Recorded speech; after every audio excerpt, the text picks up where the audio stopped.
गांव चौशाला में महाराजा सूरजमल की मूर्ति अनावरण के मौके पर भाजपा प्रदेशाध्यक्ष ओम प्रकाश धनखड़ और राज्य मंत्री कमलेश ढांडा का आना हुआ, जिस दौरान कई रोमांचक घटनाएं भी देखने को मिली। गांव की सरपंच उषा देवी ने राज्य मंत्री को मूर्ति और शॉल भेंट किया।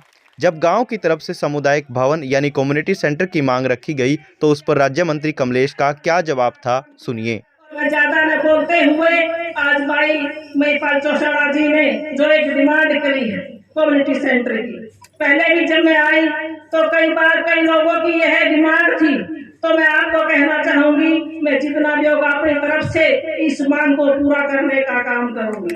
वहीं इसी मांग को मनवाने के लिए बीजेपी प्रदेशाध्यक्ष ओम प्रकाश धनखड़ ने भी जोर दिया। कमलेश ढांडा जी ने मेरे कहे बगैर ही आपकी बात मान ली है, तो मुझे लगा मन में भी जोर लगाना पड़ेगा। तो मैं इनका धन्यवाद करता हूं कि आपका हल्का भी है, लेकिन तो भी मैं आया था तो मन में भी जोर लगाना पड़ेगा। ओम प्रकाश धनखड़ ने मजाकिया लहजे में राज्य मंत्री के भाषण की तारीफ की और कहा कि उनके भाषण में पहले से भी ज्यादा निखार आ गया है। और भाई कमलेश भी बहुत बढ़िया बोलने लायक है। भाषण मैंने पहले भी सुना, आज भी सुना, पूरा निखार। मैं बधाई देता हूँ आपको भी बहुत। ई टेंडरिंग के मुद्दे को लेकर विरोध कर रहे सरपंचों ने जब भाजपा प्रदेशाध्यक्ष को ज्ञापन देना चाहा तो चुटकी लेते हुए ओम प्रकाश धनखड़ ने क्या कहा, सुनिए। ज्ञापन देने के लिए हमारी 20 की करी थी जी, हम 2 पे छोड़ दिए जी।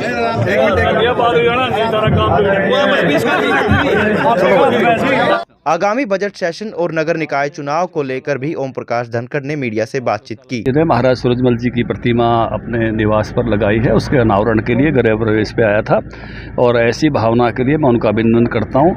ये महापुरुषों के सम्मान का काल अब चल रहा है और सब लोग महापुरुषों का भिन्न भिन्न तरीक़ों से सम्मान कर रहे हैं। ये बहुत आदर की बात है क्योंकि भारत का गौरव काल है। भाजपा और जसपा का चौथा बजट आने जा रहा है अध्यक्ष जी, किस प्रकार की उम्मीद की जाती है? 23 तारीख को बजट आएगा। जैसे केंद्र का budget macro and micro economics के लिए अच्छा आया है, भविष्य के लिए अच्छा आया है, सबके भला करने आया है, ऐसा ही बजट सबसे सलाह करके मुख्यमंत्री जी ने तैयार किया है। 23 तारीख को बजट पेश होगा। अध्यक्ष जी 18 नगर पालिकाओं के प्रदेश में चुनाव होने हैं और 3 निगमों के, तो हम पूरी तरह से तैयार हैं, जिसमें कुछ नगर परिषद भी हैं, सिरसा की, कुरुक्षेत्र की और अम्बाला की, और 3 नगर निगम हैं, मानेसर, गुड़गांव और फरीदाबाद, और कुछ पालिकाएं हैं।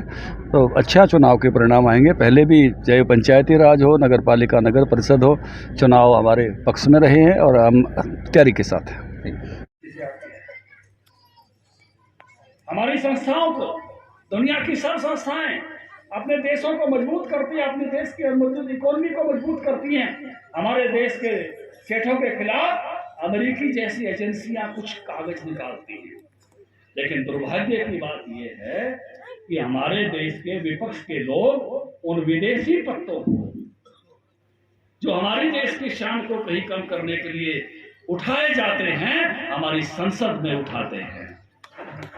समझने की बात यह कि हमने अपने देश के साथ खड़ा होना चाहिए, हमने अपने देश की शान के साथ खड़ा होना चाहिए, हमने अपने देश के गौरव के साथ खड़ा होना चाहिए, अपने देश की लीडरशिप के साथ खड़ा होना चाहिए। हमने उन सब महापुरुषों के साथ खड़ा होना चाहिए जो देश की आजादी के लिए लड़े, चाहे मुगलों से लड़े, चाहे अंग्रेजों से लड़े।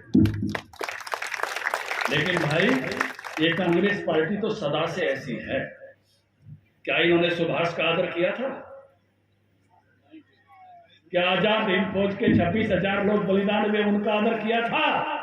अरे जहां तिरंगा फहराया था 30 दिसंबर 43 को, अंडमान निकोबार को आजाद करा के इन कांग्रेसियों ने पाप करके उसको डी सेरेमोनियल कर दिया था। इन कांग्रेसियों ने तो भगत सिंह, राजगुरु, सुखदेव की फांसी नहीं रुकवाई थी। चिट्ठी लिखी थी सुखदेव ने गांधी जी को, सुखदेव की चिट्ठी पढ़ना आज निकाल के, वो फांसी रुकवाने का काम नहीं किया। चंद्रशेखर आजाद जब बड़े थे, जब नेहरू से घर से निकल के गए थे अल्फ्रेड पार्क में, तब उनको घेरा था। किसने सूचना दी थी कि आप चंद्रशेखर आजाद अल्फ्रेड पार्क में जा रहे हैं? ये शुरू से ऐसे हैं भाई, ये नए ऐसे नहीं।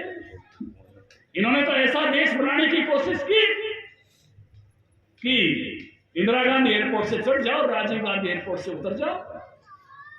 कलकत्ता के एयरपोर्ट का नाम डमडम एयरपोर्ट नेताजी सुभाष चंद्र बोस रखा, अटल बिहारी वाजपेयी ने रखा। बंबई के एयरपोर्ट का नाम Santa cruise airport Chhatrapati Shivaji रखा, हमने रखा, हमारी सरकारों ने रखा। भगत सिंह का एयरपोर्ट अभी हमने रखा तो हमारी सरकार ने रखा। और चंडीगढ़ के एयरपोर्ट का नाम शहीद आजम भगत सिंह। गोपीनाथ बारदोले रखा तो हमने रखा। सरदार पटेल का भी आदर नहीं किया था। दुनिया की सबसे ऊंची मूर्ति मोदी साहब ने लगाई तो सरदार पटेल की नरेंद्र मोदी जी ने लगाई भारत के वर्तमान। इन्होंने तो केवल देश को एक ऐसा बनाने की कोशिश की थी कि ये जो बात बताए वही ठीक। आज एक एक इंच भूमि की हम रखवाली करते हैं चीन से, और इनके बाप दादाओं ने जब दुनिया भर की जमीन वहां दे दी थी, वहीं संसद में कुछ लोगों ने शर की टोपी उड़ा कर कहना पड़ा था। नेहरू जी ने कहा कि उस जमीन का क्या करेंगे, वहां तो एक बाल का घास का तिनका भी नहीं उगता। और एक सांसद ने अपना सर उगाड़ा, त्यागी जी ने कहा इस पे भी एक भी तिनका नहीं उगता। नेहरू जी आपके सिर पे भी तिनका नहीं उगता, क्या चीन को दे दोगे? आज ये बात करते हैं, लेकिन इनका रवैया समझ कर रही है। ये वही लोग हैं, एक एक गैस के सिलेंडर के लिए कितने दुखी करते थे आपको। माताओं बहनों कितनी लाइन लगती थी। रागनी बन गई थी सोनिया मैडम, गैस दिला दे, क्यों रोक सिलेंडर खड़ी होगी, केक हुआ मैं गैस सपट गई, क्यों अनमोल खड़ी होगी। मोदी जी ने कहीं लाइन लगवाई आपकी। बदले हुए भारत को समझो, इतनी बड़ी महामारी में हर आदमी को 200 वैक्सीन लगे हैं। भारत सुरक्षित रखा, रोटी पानी से भी सुरक्षित रखा, वैक्सीन से भी सुरक्षित रखा। 80 करोड़ परिवारों को 1 साल हो गया जो है फ्री अनाज देते हुए। अगले 1 साल की जिम्मेवारी इस प्रधानमंत्री ने ली है। ऐसा भारत का लाल जिस प्रकार से आगे बढ़ रहा है, हर दिल में देशभक्ति जग रही है। हर के दिल में जो महापुरुष है जरूर उसकी मूर्ति लगा दो महिपाल की ढाल, चाहे अपने घर में ही लाए। क्योंकि जिस देश में महापुरुषों का सम्मान होता है, जिस देश में वीरों का सम्मान होता है, ये तो महाराज सूरजमल तो वीर भी थे, धीर भी थे, चतुर भी थे। उनका जो शासन करने का लंबा समय नहीं मिला, 8 साल का शासन, 56 साल की उम्र, लेकिन उतने में इतनी तगड़ी छाप छोड़ गए कि आज तक हम उनको याद करते हैं। मराठों के सारी महिलाओं को जैसे रखने का काम किया, महाराष्ट्र तक छुड़वाने का काम किया, उनके आदर का जो काम किया, इतिहास में ऐसा काम कोई आसानी बात नहीं। और इस बड़े इलाके में इतने कम समय में, हरियाणा के भी हमारे झज्जर तक का सब इलाका उनके राज में आता था। फरीदाबाद, देवास, रेवाड़ी, ये तो सब आते आते। इधर मेरठ से लेकर मैनपुरी तक, आगरा तक उनका शासन। राजस्थान के कई सारे जिलों में उनका शासन था। एक अच्छे शासक थे, अच्छे प्रशासक थे, और उनके गुणों से हमने सीखना चाहिए, महापुरुषों के गुणों से।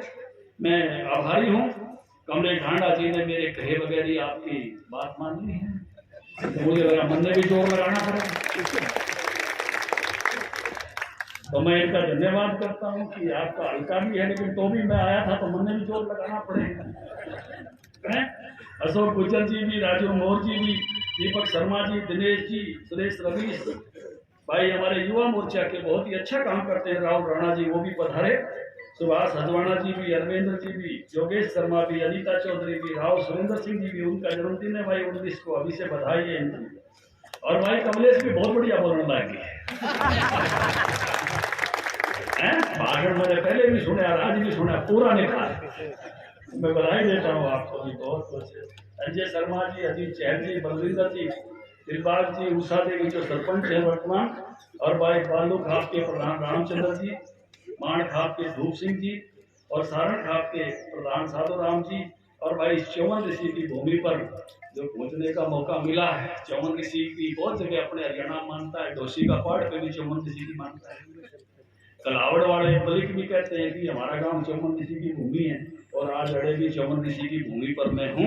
जो वैसे तो कैथल सारा ऋषियों की भूमि है, कहीं कपिल, मुनि, इतने बड़े सांख्य के जो सबसे बड़े विद्वान थे उनकी भूमि है। स्वामी विवेकानंद का मैंने जिक्र किया, उनके दादा गुरु महाराज तोतापुरी भी कैथल के इलाके के ही थे, जो जिन्होंने राम परमहंस जी को ज्ञान दिया।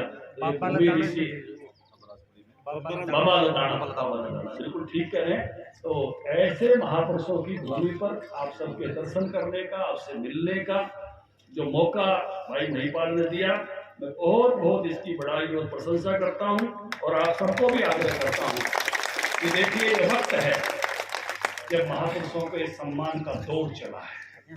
इतने दिन तक अपने भगवान रामचंद्र जी टेंट में बैठे हुए थे, अब भव्य मंदिर में विराजमान हो गए। कितने समय तक जब काशी विश्वनाथ जाते थे बाकी इमारतें बड़ी थी और बाबा छोटी जगह पे थे, अब बाबा भव्य जगह पर।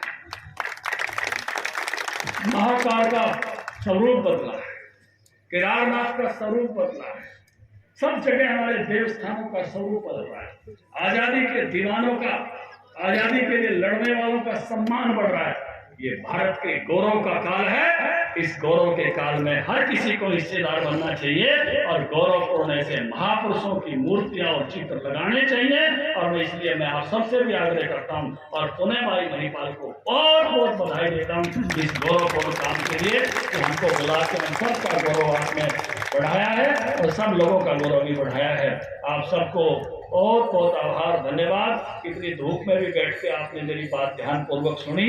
और नहीं तो मैं तो छांव में हूँ, बाकी सब तो महिपाल ने धूप में ही बैठा रखे। इनके में खाने पीने का तो इंतजाम करा होगा, चलो फिर कोई बात नहीं। चलिए, बहुत बहुत धन्यवाद, बहुत बहुत धन्यवाद।